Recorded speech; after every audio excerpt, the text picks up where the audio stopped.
Well, a very good evening, everybody, for Sunday, the 21st of June, 2026. It is the summer solstice, the longest day event at Lasham, and it's back again for its sixth year. Pleased to say it's going ahead with this briefing, valid between 3 and 8 Zulu.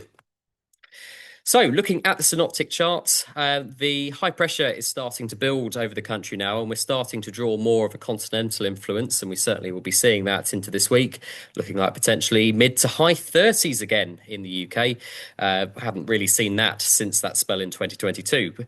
But for today, we're looking generally at a few dying fronts which are moving out towards the northeast. That warm front just keeping it a little bit muggy and a little bit moist, which I'll come on to in a moment. But fairly slack winds, not really much to talk about, and certainly not any precipitation like last year.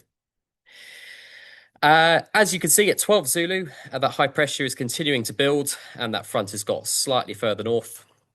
And those lines, as you see on the chart there, the red dotted line starting to indicate that we're starting to draw in some warmer heat, and we should see probably 30 degrees across parts of the country tomorrow. This is the public forecast for Lasham for the morning period and into the afternoon.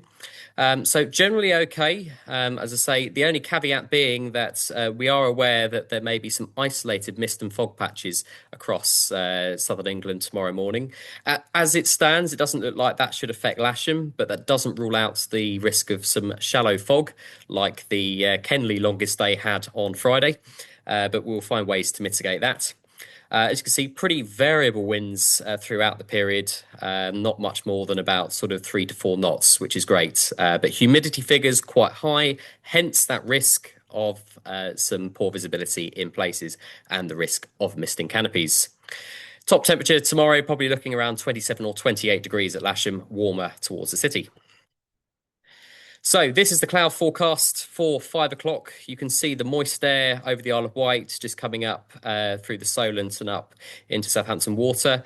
I'm hoping that generally just stays out to our west for this morning.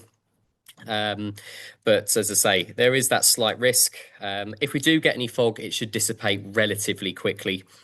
We should have some high level cloud as well, but that shouldn't interrupt what should be a really stunning sunrise. Other than that, no precipitation, no other real significant weather to concern ourselves around.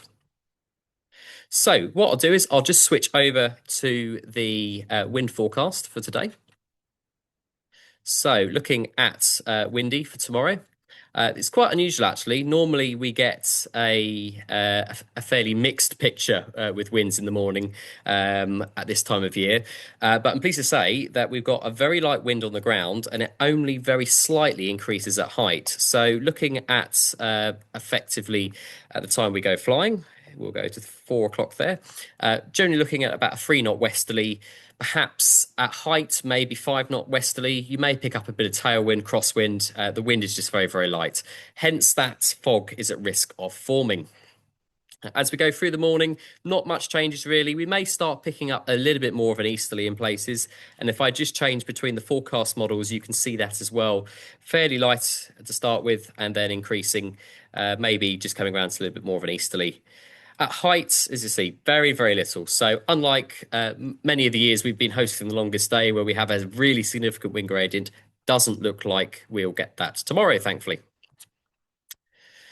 Back to the presentation and looking at airfield ops and info. I've just put in there the balloon forecast, just really giving the general picture for tomorrow, just talking about those isolated fog patches and generally how quiet the weather is otherwise, and the fact that any reduced visibility should clear by the time just after the sun rises. With all of that in mind, we are going to operate runway 27 tomorrow, accepting any sort of crosswind or tailwind that we may occasionally pick up, with the cables to the south.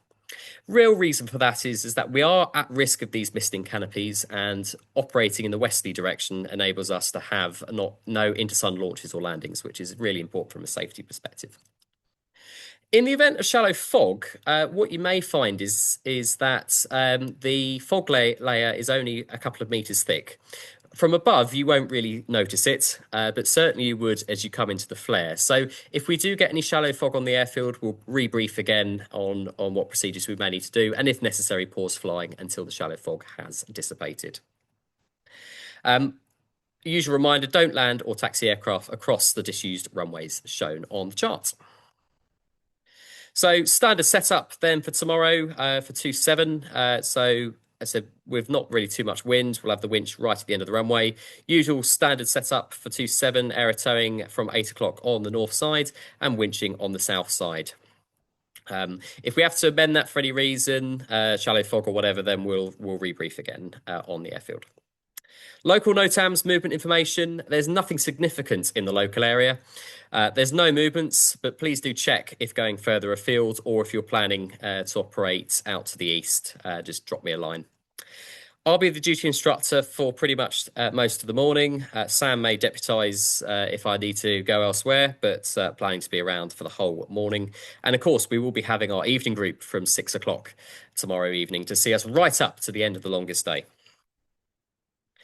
So just general event information as you've been receiving in the emails. Please meet at the hangar for around 3:30 local. Prioritise getting the two-seaters out initially. There will be space for single-seaters. We may have one or two gliders out on the airfield already. Given the weather conditions are pretty benign, we will see if that's an option. But daily inspections still need to be done just as thoroughly as you would do if it was a normal flying day. Use whatever lighting tools that you have, and that's why most of the kit will be in the hangar. Turn those floodlights on, and we'll use other lighting available if we're DIing aircraft out on the airfield. As I say, there's a significant risk of missing canopies. You've probably got that by now. Flying on a first-come, first-served basis. It's been a busy list this year, but we'll try and get through as many people with as many flights as possible. We'll probably start off with everybody having just one flight, and then we'll come back round again. So everybody gets the opportunity to fly in the very early hours as the sun starts to come above the horizon. First launch tomorrow will be at 4:19 local, and last launch at 21:51. Fatigue, really important on an event like this. Please do not stay all day. It's going to be a hot one. Plenty of water required as well. We will be handing over to the day group at 9 o'clock, and many of us will not be coming back until 6 o'clock to run the evening group. So busy with 20 plus people registered to fly. And as always, in respect to our local neighbours, no power flying before 7 a.m. and certainly no aerotos until 8 a.m. Reduced fees as per the email that you've received. So that's all I have to say. It's looking like a really, really good day tomorrow. So I look forward to seeing you on the airfield. Bye for now.